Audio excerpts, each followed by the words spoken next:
Welcome to the Deep Dive. This is where we take the sources you send us and, well, we basically pull out all the key stuff, the insights you need. Exactly. We act as your shortcut, digging into the material so you get the core ideas, those aha moments, without getting buried in information. It's like your personalized briefing. And today, we're looking into Paulo Coelho's The Alchemist. We've got some great excerpts here, the foreword, the prologue, bits of the main story. Yeah, really interesting selections. Our listener wants to get a feel for it, I think. Right. So our mission today is to explore the big themes, the memorable bits from these excerpts. We want to help you understand why this book, which seems pretty simple on the surface, has connected with so many people. And we'll try to balance, summarizing the story points with digging into those specific details that really make you think, give you a fresh angle. Okay, sounds good. Let's dive in. Where should we start? The foreword. Yeah, the foreword's fascinating. It really sets a surprising context, doesn't it, considering how huge the book became later. Totally surprising. Coelho talks about his initial struggles getting it published in Brazil. It just fizzled out at first. It really did. He mentions this story about a bookseller who sold only one copy in the first week. Wow. And then 6 months later, just one more copy to the same person. That's brutal. And then his first publisher actually canceled the contract, right?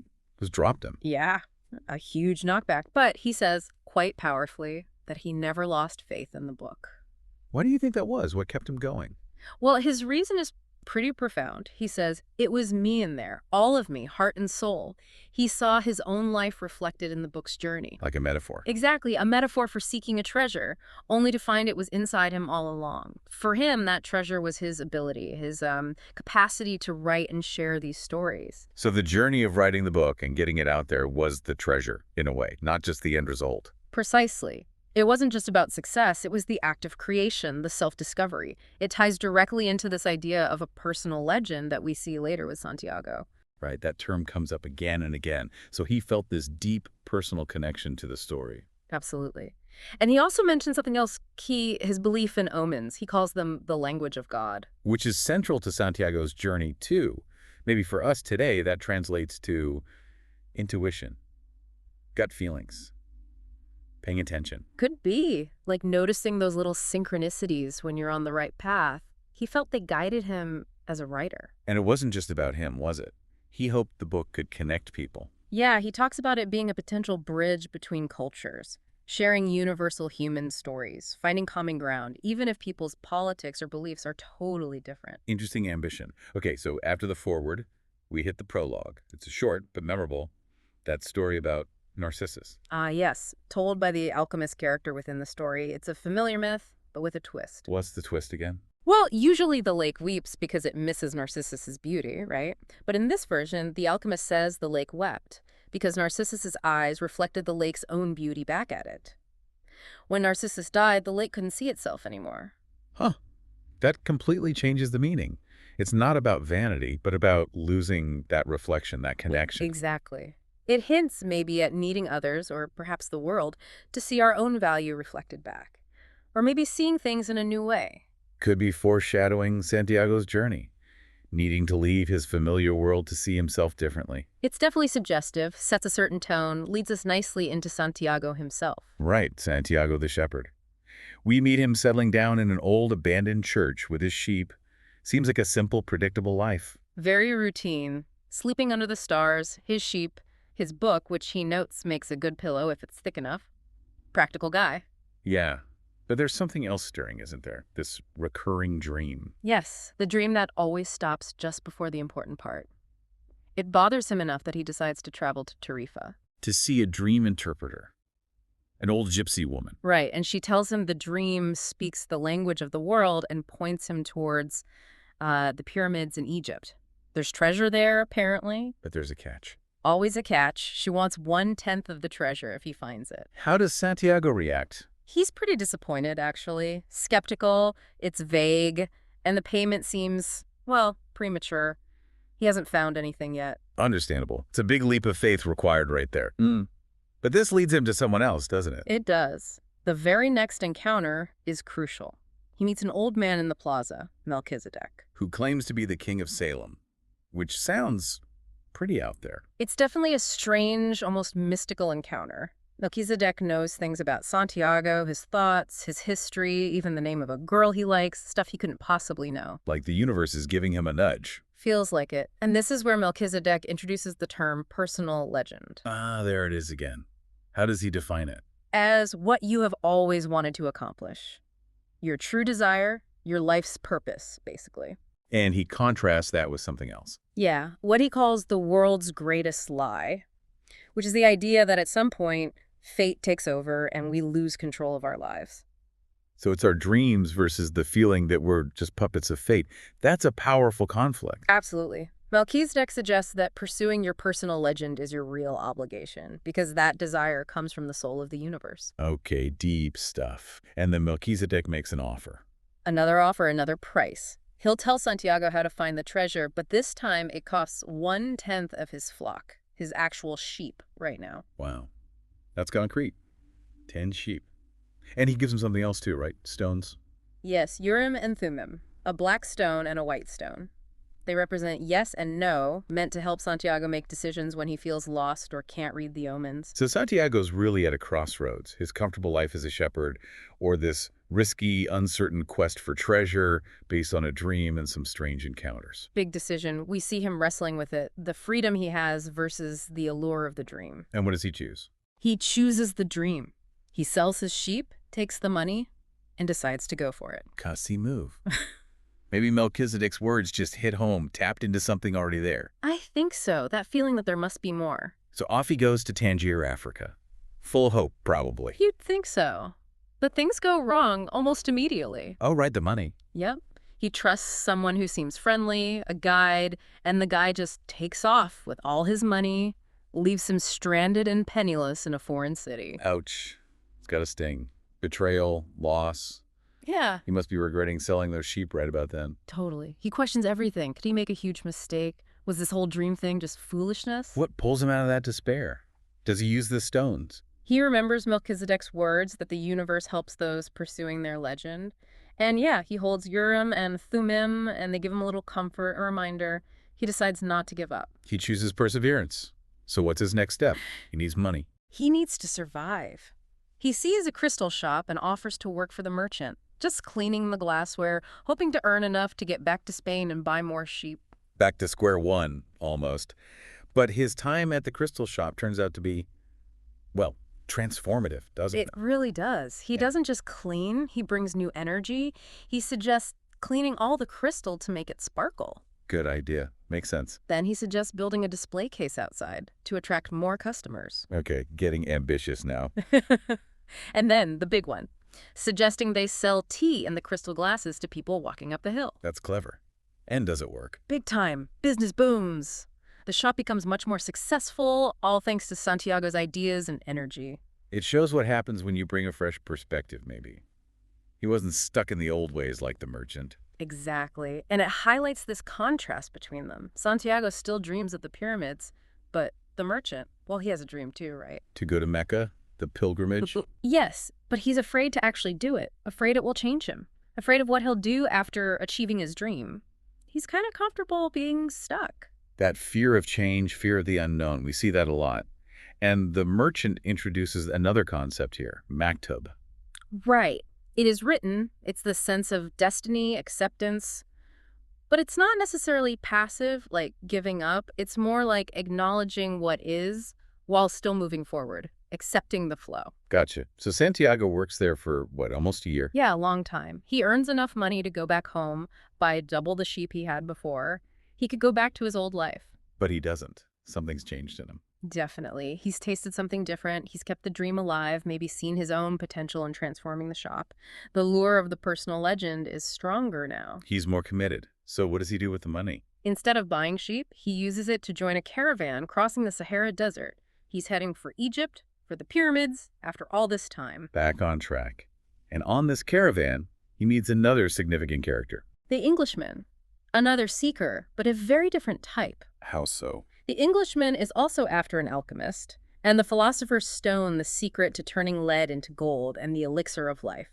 But his approach is all books, study, intellectual knowledge. Ah, so he's the scholar buried in texts. Completely, which contrasts sharply with Santiago, who's been learning by observing the world, listening to his heart, trying to understand that language of the world through experience. Two very different paths to wisdom, side by side in the desert. Yeah, it's a great comparison. Santiago is learning from the desert itself, the silence, the signs. The Englishman is trying to decode ancient symbols. And the desert journey isn't exactly safe, is it? There's talk of tribal wars. Right, adds tension. The caravan has to travel faster, can't light fires at night. There's a sense of real danger lurking. It's the Englishman, though, who introduces another big idea, the soul of the world. He does. He describes it as this positive force in the universe that helps you achieve your personal legend, especially when you desire it with all your heart. It connects everything. Kind of like that universal conspiracy Melchizedek mentioned. Very similar idea.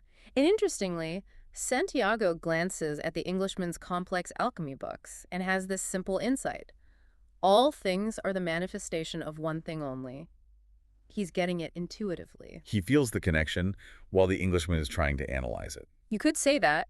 Santiago thinks alchemy could probably be learned just through daily life, not only books. And they meet other people too, like the camel driver. Does he offer any wisdom? Oh yeah, some very practical wisdom. He talks about living in the present moment. Don't worry about the past or the future because life is the moment we're living right now. And don't fear death because it's part of life. Simple but profound. Grounding advice amidst all the mystical talk. Definitely. Keeps things balanced. So the caravan keeps moving, and eventually they reach an oasis. Yes, the Al Fayoum Oasis. A huge, safe haven in the middle of the desert, considered neutral territory so the tribal wars don't reach there. A place of refuge, and a place where Santiago meets someone very important. Immensely important. He meets Fatima. At the well. Yeah. And it's love at first sight. Pretty much instantaneous. He sees her, and through that language of the world, he just knows she's the woman he's been waiting for his whole life. That instant, deep recognition. Wow. That idea that someone in the world awaits you and you'll just know. It's very romantic. It is. And Fatima's reaction to him and his quest is also quite amazing. How does she react? Does she want him to stay? She understands. She accepts his need to continue his journey. She says the women of the desert are used to their men leaving and are proud of them. She even uses the word Maktub. It is written. So she sees herself as part of his destiny, not an obstacle to it. Exactly. She trusts he'll return if it's meant to be. She has faith in his journey and in their connection. That's a very supportive kind of love. Meanwhile, what's the Englishman up to? Still reading. Still reading, still trying to find the alchemist, probably doing some experiments. He's on his own track. And then something dramatic happens involving Santiago. A vision. Yes, a powerful omen. He sees a vision of hawks fighting and interprets it as a sign that the oasis, this neutral place, is going to be attacked by an army. Whoa! That's unexpected. Right. What does he do? He feels compelled to warn the tribal chieftains who run the oasis. How do they take it? A warning from an outsider, based on a vision. They're skeptical, naturally, but they listen and they respect the traditions of the desert, the importance of omens. They decide to trust his warning and prepare. So they actually arm the men of the oasis. They do. They break the rules of neutrality based on his vision. And they tell Santiago that if his vision proves true, he'll be rewarded, but if it doesn't, well, it won't end well for him. High stakes. Yeah. Does he get rewarded? He does. The attack happens, the oasis defends itself successfully, and Santiago receives a hefty reward, 50 pieces of gold, and a job offer as counselor. Things are really shifting for him. He's not just a shepherd anymore. Not at all. He's interacting with the world, influencing events, reading the signs. And this event, this correct prediction, leads him directly to the alchemist. Yes. The very next day, a mysterious figure approaches him, riding a white horse, falcon on his shoulder. It's the alchemist. Finally. What's he like? What's the first impression? Intense. Yeah. Powerful. Maybe a bit intimidating. He tests Santiago, quizzes him about his vision. And how does the alchemist guide him? Does he give him secrets? Not really secrets in the way the Englishman expects. The alchemist tells Santiago that he already knows everything he needs to know to reach his treasure. The alchemist's role is just to point the way. So more like a guide or a catalyst than a teacher handing out answers. Exactly. Helping Santiago trust himself and the lessons he's already learned. It's about activating Santiago's own inner knowledge. And the alchemist addresses Santiago's love for Fatima, right? his fear that maybe he should stay with her. Yes, that's a crucial point. The alchemist states very clearly, love never keeps a man from pursuing his personal legend. If he stays, he might regret it, and that resentment could poison the love. So true love supports the journey. It doesn't hold you back. That's a powerful message. It reframes love as empowering, not restricting. True love wants the beloved to fulfill their destiny. Does the alchemist demonstrate his power? Give him a glimpse of this soul of the world. He does. There's a moment with a cobra in the sand, showing his connection to an understanding of the desert's life force. It's a practical demonstration of the principles he talks about. And Santiago has to say goodbye to Fatima then. He does, and her farewell is consistent with her character. She's sad but understanding, a true woman of the desert, trusting in Maktub and his return. She compares him to her father, who always came back. So she reinforces his journey. And then Santiago leaves the oasis with the alchemist. Yes. The alchemist agrees to guide him further through the desert towards the pyramids, with the falcon hunting for them along the way.